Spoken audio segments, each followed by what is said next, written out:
A day in my life, it's me again. Ang tagal ko na din pala nag-vlog at ngayon ko lang naisipan mag-vlog ngayon na. So ngayon nga, may pupuntahan na naman tayo at pupunta sa Studio Akay. So ayan na nga ang itsura ng Studio Akay sa mismo taas niya. Siyempre, ang bubungad sa'yo ay hagdan. Pupunta ka pa sa taas at makikita mo napakagandang view.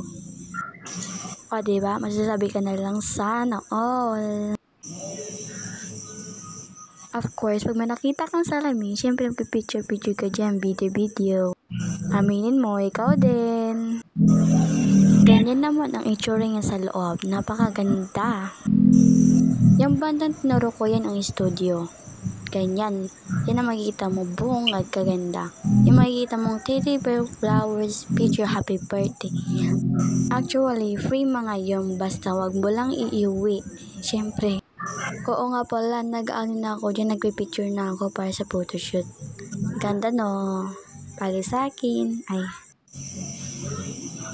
So, ayun na nga, namimili na ako kung ano ba yung mga magaganda dyan na i-save sa akin. Siyempre, 10 pieces lang. So, ayun na nga, ini-edit na ang akin mga pictures.